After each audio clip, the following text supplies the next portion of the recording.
The women were doing what they had to do. It had been a week. They still cannot process the emotional upheaval of it all. Did it really happen? How does this make any sense? Isn't this supposed to not happen? How did he just die like that? Memories crash around in their minds, some of them beautiful memories of healing and eating and walking and learning. But the memory that crashes the loudest is of his face, bloodied and bruised and dead. They can hear his last words in their ears, wondering how they could capture the sound of his voice so they would always remember it.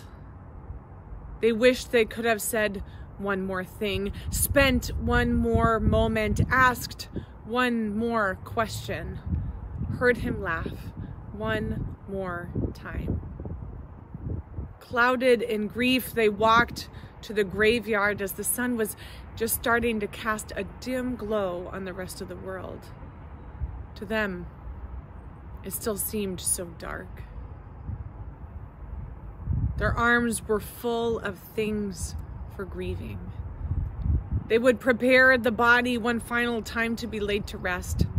It was an important process for the grieving, lovingly working spices and oils into a dead body so that it didn't ruin the surrounding area with its smell. It was what they did anytime someone died.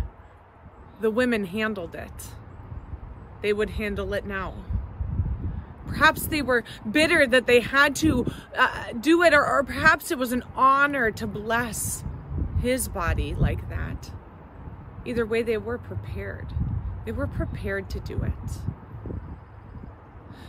Death does something to us. No matter how many times you've experienced it, no matter the situations that cause death to arrive, no one escapes the pain and confusion and suffering that death causes. You can know it's coming. It could blindside you. You can do all the things to say goodbye or not even get a chance to say one final word. Every time, those that remain living after someone they love has died are left empty. The exhale of death leaves the living gasping for breath. And this is how we find the women on this particular Sunday morning. We look to Matthew chapter 28,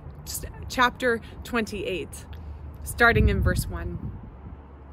After the Sabbath, at dawn on the first day of the week, Mary Magdalene and the other Mary went to look at the tomb. There was a violent earthquake, for an angel of the Lord had come down from heaven, and going to the tomb, rolled back the stone and sat on it. His appearance was like lightning, and his clothes were white as snow. The guards were so afraid of him that they shook and became like dead men. The angel said to the women, "Do not be afraid, for I know that you are looking for Jesus who was crucified. He is not here." You may want to move along to the next part of that sentence, but I want us to wait here for just a moment at the empty tomb. These women were anticipating a grave, a dead body, and participating then in the ritual of burial. They were expecting a full grave that would then indicate that they could continue in their grief. This full grave is what was expected. Something in the place where those somethings should go. All the experiences that they had had in their life with anything, even death, suggested that the thing that they placed in the spot would stay there. As good Jewish women, they may have believed in the resurrection of the dead, but they had never seen it. And even so, if they had seen it, they probably imagined it would have been much more glorious than what they were seeing now. An empty hole in the side of a mountain doesn't scream good news to them. It wouldn't to us either.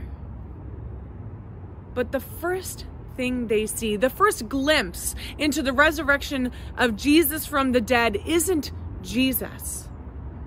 It's emptiness. The first beheld sign of this universe-shifting event was a tomb, empty. Other gospel accounts give us more of an idea of what was running through these women's minds. They tried to make reason out of this emptiness. Someone stole the body. They say he was taken away. There must have been some kind of foul play involved here, because a dead body should stay in its place unless something or someone takes it away from that place. Emptiness did not look like good news to these women. And that makes sense. Rarely do we see emptiness as the beginning remarks of good news. Have you happened upon emptiness recently? It seems the whole world has undergone an emptying this last year. We have found ourselves in tombs, so to speak, trapped in our homes while disease and death rages around us or even among us. We have felt parts of us die in this last year, and those deaths have left us feeling empty. Spaces that are usually full of people and life are empty. Conversations and connections that used to happen so freely are now left in empty silence. Even our church buildings that are usually full to overflowing on this special Sunday are empty. It doesn't feel like good news. But with Jesus, could emptiness be the first sign of resurrection? Signs of this are held in our very body. It's something that is happening to you right now that you are mostly unaware of until you become aware of it. You do it between 12 and 20 times a minute, 960 times an hour, 23,040 times a day, 8,409,600 times a year, and 672,768,000 times in a lifetime. Breathing. It's an involuntary reflex of our bodies. We don't have to think about it, but it's one of those things that we can think about. We can't keep our heart from beating, but we can keep our body from breathing. And if we do, there are deadly consequences. Our lungs are made to fill and empty, fill and empty, fill and empty. Before you can take another breath, you have to let out the first one. The exchange of respirations requires that used air, dare I say, dead air, be expelled in order for the fresh air, dare I say the alive air, to be received. Carbon dioxide, what we breathe out, if left in the body, becomes a poison to us. So emptying our lungs is a sign of health. Unemptying lungs are a sign of disease, like pneumonia, like COVID, like cancer. Even if we know that, there are seasons in life that cause us to hold our breath. Job loss, infertility, death, separation, depression, an endless house hunt, cancer diagnosis, divorce, longing for a relationship that is yet to come, aching for a relationship that could have been. We find ourselves holding our breath when we are enduring these things, thinking that at last the breath we hold won't be taken from us if we hold on to it tight, wondering if life or resurrection or any kind of hope could ever come from such dead air. But this is not how God intended us to live, literally or metaphorically. God made us to breathe, and God intends for empty things to be the precursor to life. God didn't intend for graves to be full. God intended for graves to be empty. God intends for those empty things in our lives to be a sign that the resurrection has already happened. Not that we are waiting for resurrection to happen there, but that it has already happened. We might just not see Jesus yet. Emptiness. Emptiness is proof that resurrection has already occurred there. We left Mary and Mary with the words from the angel, "He's not here." Continue reading with me, Matthew 28, starting in 6b. "He is not here," the angel says. "He is risen, just as he said. Come and see the place where he lay. Then go quickly and tell his disciples, he has risen from the dead and is going ahead of you into Galilee. There you will see him. Now I have told you." So the women hurried away from the tomb, afraid yet filled with joy, and ran to tell his disciples. Suddenly, Jesus met them. "Greetings," he said. They came to him, clasped his feet, and worshiped him. Then Jesus said to them, "Do not be afraid. Go and tell my brothers to go to Galilee. There they will see me." The emptiness of the tomb was evidence. The angel even invites the women to step into the empty tomb to really get a sense of its emptiness. I'm sure they took a look around, wondering if the body had slipped off of its resting place or if there was evidence that someone took the body. They saw nothing. They saw nothing.